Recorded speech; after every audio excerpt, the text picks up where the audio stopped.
Bismillahirrahmanirrahim. Khatimatun fi dhammil khailai wa fadlit tawadu'i. Khatimatun utawi iki kuwana penutup fi dhammil khailai ing dalem mencela sifat gumedhe, sifat sombong, gumedhe manjawa. Wa fadlit tawadu'i lan nerangake keutamaane tawadhu.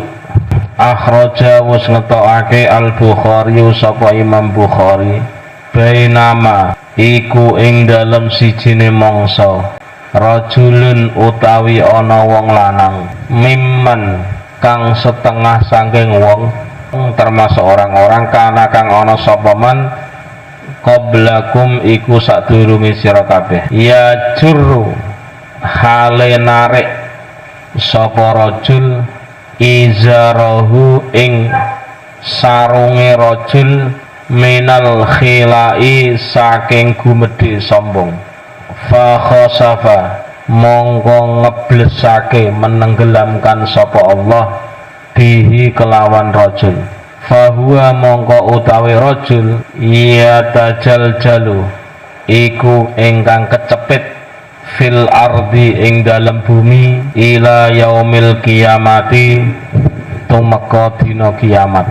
Ya, dilanjutkan sekarang bagian pembahasan penutup dalam menerangkan celaan terhadap sifat sombong dan menerangkan tentang keutamaan rendah hati atau tawadhu.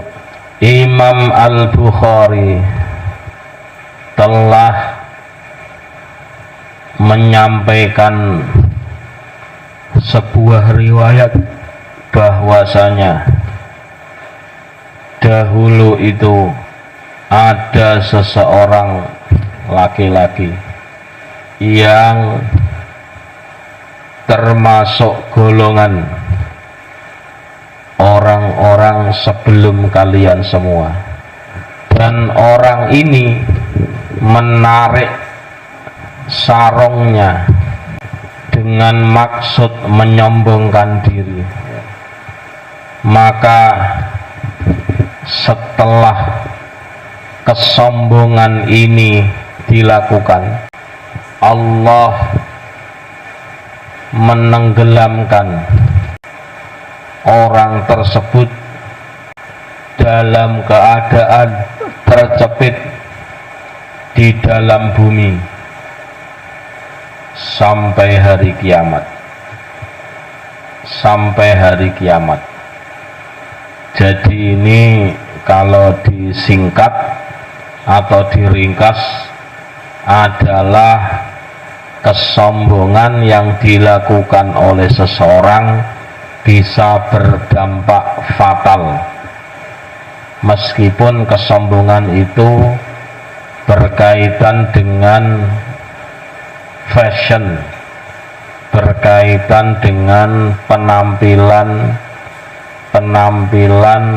ya, baju atau penampilan yang secara lahiriah mungkin terlihat biasa, karena yang dinilai di sini bukan menonjolkan sarung yang dipakai, tapi unsur membanggakan diri yang menganggap lebih baik, lebih hebat, lebih keren dari yang lain.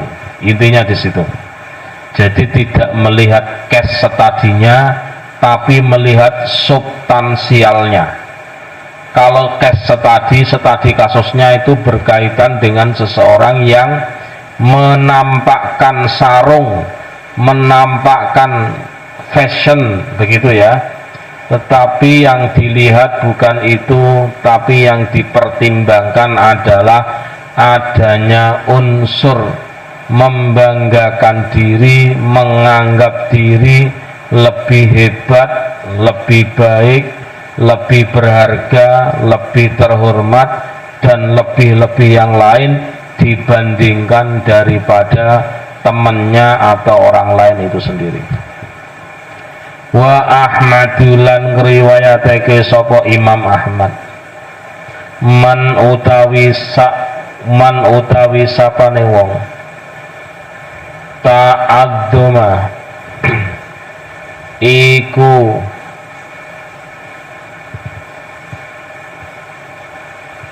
rumangsa gedhe, merasa hebat. Ta'adzuma iku rumangsa gedhe, merasa hebat. Fi nafsihi ing dalem awak dhewe man, wahtala lan gumedhe, ya, menyombongkan sapa man fi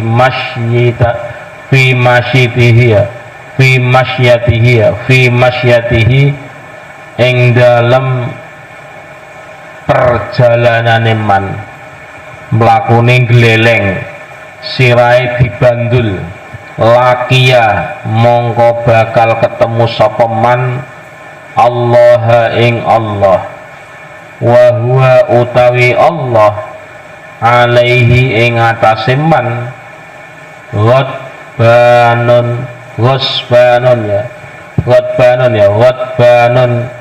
iku ingkang bendu, iku ingkang murka sapa Allah. Jadi kalau tadi sombong dari segi fashion, sekarang sombong dari segi perilaku atau sombong dari segi, ya, gestur tubuh. Paham ya? Sombong dari gestur tubuh, melangkrik. Tahu melangkrik ya? Ini kanan kiri ini dan sebagainya. Dan seterusnya. Imam Ahmad pernah menyampaikan sebuah riwayat,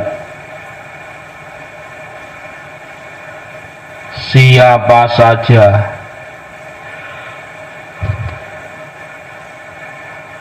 yang merasa hebat, siapa saja yang merasa hebat atas dirinya sendiri dan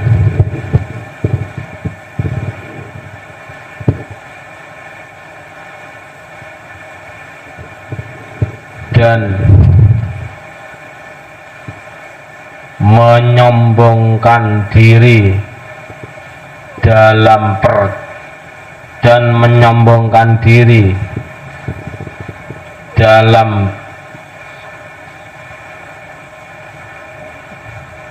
perilaku berjalannya,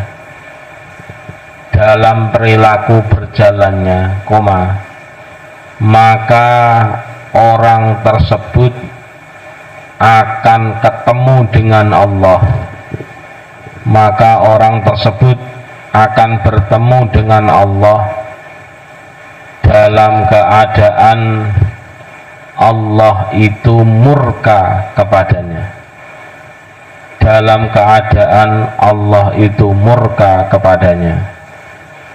Paham ya? Jadi sambil melakukan ndangak, tahu ndangak, menang apa? Mengangkat kepala, atau jadi ngomong itu enggak melihat orang atau tidak ke bawah tapi melihat ke atas sebagai simbol menunjukkan dirinya orang hebat, dirinya orang yang lebih berharga, terhormat dan seterusnya. Maka idealnya kalau berjalan, Rasulullah Muhammad sallallahu alaihi wasallam di dalam kitab Al-Barzanji misalkan, Nabi itu kalau berjalan itu diibaratkan untuk menggambarkan jalannya Nabi itu, kalau dia berjalan meskipun jalannya lurus, itu seolah-olah beliau ini berjalannya kayak orang yang sedang menaiki bukit. Tahu orang menaiki bukit? Kira-kira orang menaiki bukit itu pandangannya ke atas lurus, ke atas atau ke bawah? Bawah ya. Itu kalau pengen tahu bagaimana jalannya Nabi, Berarti kalau Nabi jalan itu selalu melihat ke bawah, begitu ya. Seolah-olah kalau kita gambarkan tadi dalam kitab Al-Barzanji, itu adalah seolah-olah dia sedang naik bukit, beliau sedang naik bukit. Kalau naik bukit itu kan nggak mungkin matanya ke atas, jangan, atau yang jeblok, ya jugruk atau rigel yang cara Cirebon ini.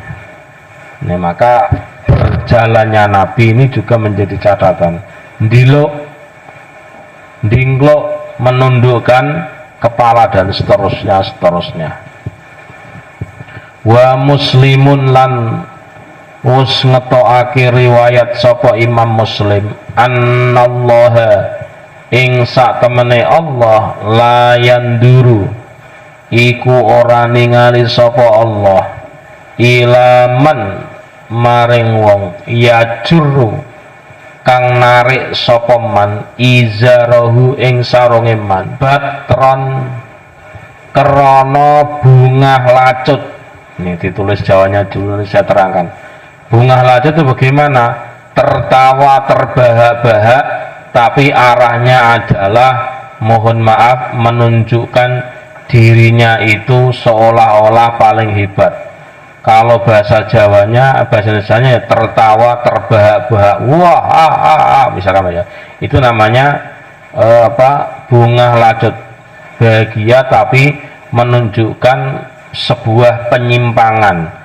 Tertawa tapi tertawa menunjukkan tertawa yang berlebihan, yang menunjukkan dia itu ya menyimpang dari yang sesungguhnya. Jadi ketawanya itu kayak ketawa sombong, ketawa meremehkan, ketawa melecehkan dan seterusnya.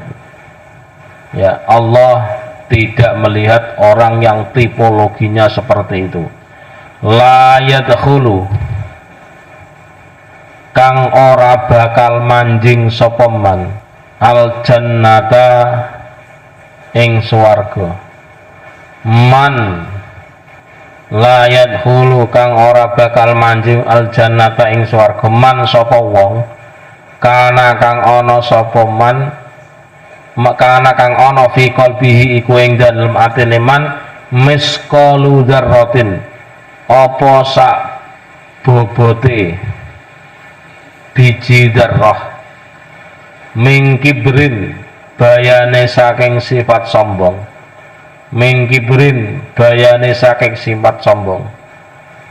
Kila den ucapake annar rajula apa satemene wong lanang yuhibbu iku demen sapa man, temen sapa rajul ayyakuna ing yen ta ana saubuhu apa pakaiane rajul hasanan iku bagus wa na'luhu lan sandale rajul hasanan iku bagus. Orang yang mencintai bajunya bagus, sandalnya bagus, ya kola kang ngucap sapa rajul innallaha jamilun yuhibbul jamal. Hati-hati lho. Innallaha sak temene Allah jamilun iku zat kang bagus. Jamilun iku zat kang bagus. Yuhibbu kang demen sapa Allah al jamala ing kebagusan. Hati-hati loh. Jadi kalau Anda pakai baju yang bagus, sandal yang bagus, dalilnya ke Allah itu ya bagus, menyukai sandal yang bagus, menyukai pakaian yang bagus, maka saya pakai yang bagus. Ingat loh ya, motifnya ini ucapannya sih benar, tapi motifnya itu tidak benar gitu loh.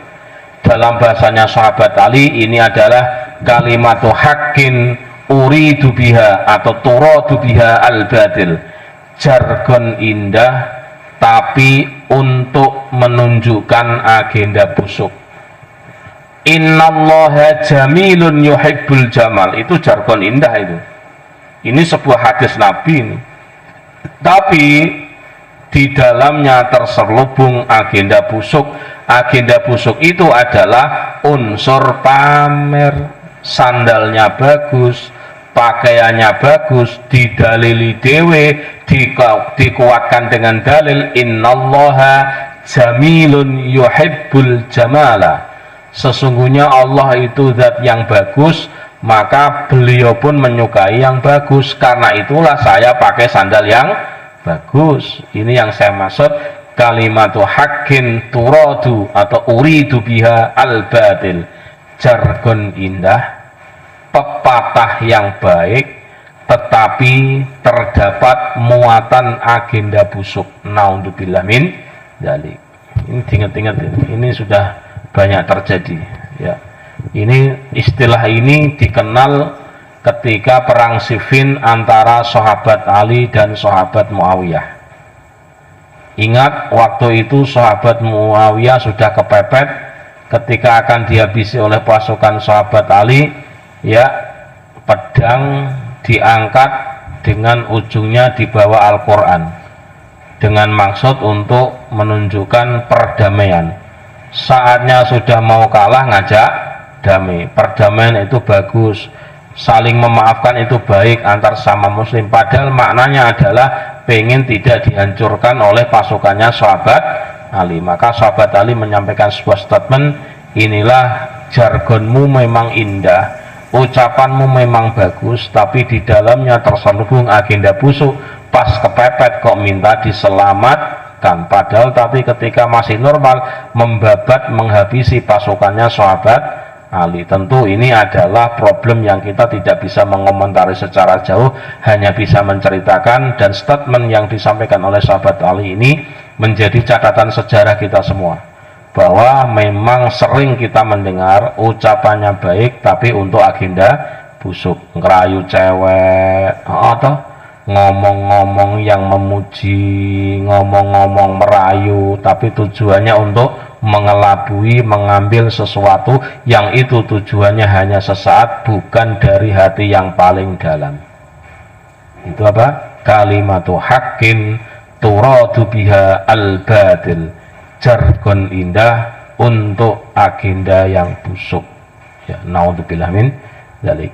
Ya, kalimat yang baik tapi tujuannya untuk kejelekan, itu bahasa terjemah normalnya begitu. Tapi kalau Pak Agus Mahto kalau ngajarin kami tidak seperti itu, tapi beliau mengatakan jargon indah untuk agenda busuk. Naudzubillah min dzalik. Sekarang dilanjutkan ya. Imam Muslim menyampaikan sebuah riwayat. Imam Muslim menyampaikan sebuah riwayat, sesungguhnya Allah Ta'ala itu tidak akan melihat ya, dengan penglihatan rahmat, yang duru nadra rahmatin. Sesungguhnya Allah Ta'ala itu tidak akan melihat dengan penglihatan rahmat kepada siapa saja yang menampakkan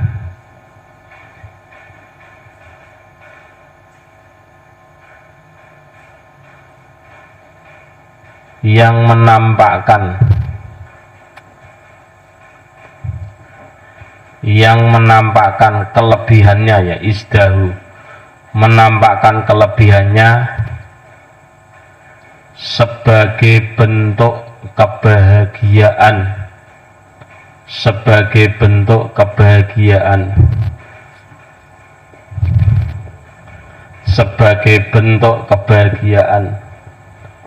yang berlebihan sehingga menyimpang, sebagai bentuk kebahagiaan yang berlebihan sehingga menyimpang. Titik. Tidak akan masuk surga, tidak akan masuk surga siapa saja yang di dalam hatinya itu, siapa saja yang ada di dalam hatinya itu terdapat kesombongan, sekalipun hanya seberat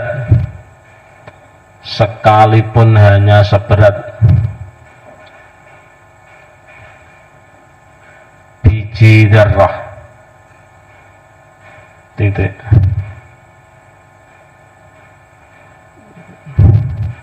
Terdapat sebuah ungkapan, sesungguhnya seseorang yang mencintai untuk memakai pakaian yang bagus, mencintai untuk memakai pakaian yang bagus dan menggunakan sandal yang bagus, kemudian orang ini berkata, ya, sebagai legitimasi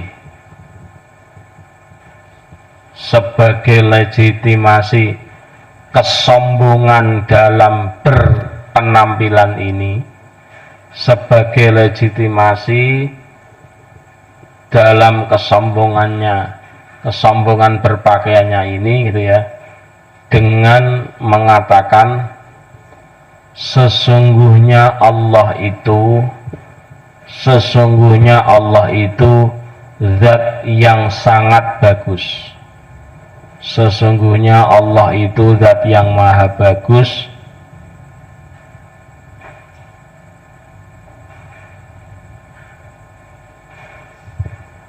sehingga Allah itu pun menyukai hal yang bagus, sehingga Allah itu menyukai hal yang bagus. Ini ucapan ini benar loh Kang Fri. Innallaha jamilun yuhibbul jamal, itu benar, paham ya? Tapi digunakan untuk membenarkan tindakan kesombongan, maka ucapan ini tetap dinilai ucapan baik tapi untuk tujuan jelek. Maka dalam usul fikih nanti kita akan ketemu begitu ya, lil wasaili hukmul maqasidi, lil wasaili hukmul maqasidi, ini diingat-ingat, lil wasaili, ya, hukumnya perantara itu adalah sesuai dengan tujuannya. Hukumnya perantara itu sesuai dengan tujuannya. Berarti apa? Memakai pakaian bagus itu boleh, asalkan tujuannya bukan untuk menyombongkan. Kenapa pakaian bagus dipakai? Iya, karena pakaian bagus ini saya gunakan untuk beribadah kepada Allah, untuk saya gunakan sholat Idul Fitri. Loh, itu kan masyru', disyariatkan. Kalau tujuannya seperti ini, pakai pakaian yang bagus bukan hanya sekedar boleh, tapi sunnah. Ingat ya, tujuannya untuk melaksanakan syiar Islam, maka baju bagus menjadi sunnah ketika dipakai. Ingat, perantara itu hukumnya adalah dilihat tujuannya. Kelihatannya, maaf saja ya, kelihatannya adalah menolong, tapi tujuannya untuk mengambil hatinya. Nolongnya bagus, tapi tujuannya jelek, maka pertolongan yang dilakukan hukumnya karena tujuannya adalah makosidnya, motifnya adalah untuk sesuatu yang tidak tulus, misalkan seperti itu. Jadi ini kaidah ya, lil wasaili hukmul makosidi. Maka mohon maaf, Anda naik motor itu termasuk sesuatu yang dalam bahasa usul fikih namanya mubah, boleh-boleh saja. Namun kalau naik sepeda motor tujuannya untuk pamer atau untuk menunjukkan hebat, kuat, apalagi knalpotnya dijebol itu dan sebagainya, menunjukkan anak muda gaul, patut dipertimbangkan di jalan dan sebagainya, hati-hati. Kalau ada motif seperti itu, maka tujuannya negatif, ya dihukumi negatif. Ingat-ingat ini. Maka yang tahu siapa Pak? Yang tahu ya kita sendiri, bukan orang lain. Karena yang tahu kita sendiri, ya jangan menilai orang lain. Ya untuk hal ini, ya hikmah ini, nasihat ini ditujukan untuk kita sendiri, bukan untuk melihat orang lain. Karena berbicara motif, yang tahu itu pelaku, bukan yang melihat. Kalau kita itu hanya sebagai subjek, bukan sebagai objek. Konono. Jadi artinya bagaimana? Ya harus dikembalikan kepada yang bersangkutan. Ya. Kamu kok jalannya kok lenggak-lenggok kayak begitu, itu motifnya apa? Oh ini bawaan. Ya. Kenapa kamu kok senangnya menggunakan baju yang bagus? Saya itu kalau baju jelek itu nggak pede. Kalau saya baju jelek itu seolah-olah hari itu sudah kiamat, misalkan, itu semacam-macam. Ya. Kenapa kamu makannya kok ayam terus? Maaf, kalau saya nggak makan ayam, atau saya itu muntah, subhanallah, dan seterusnya dan seterusnya. Sorry, nggak level. Hati-hati loh ini loh, nggak level. Sorry ya, nggak level. Ya, saya tuh nggak pernah makan nasi kok warnanya kuning. Nasi itu ya bau lele, rojo lele maksudnya, subhanallah. Nggak level begitu loh ya. Jadi unsur yang dilihat bukan yang nampak, yang dilihat bukan empiriknya, tapi yang dilihat adalah esensialismenya. Dalam bahasa filsafatnya seperti itu. Yang dilihat bukan yang terlihat oleh indera, tapi yang dilihat adalah apa yang ada di dalam hati. Apa yang ada di dalam hati itu namanya esensialisme. Apa yang dilihat indera itu namanya empirisme. Ya, Allahu a'lam bishawab. Al-Fatihah. Assalamualaikum warahmatullahi wabarakatuh.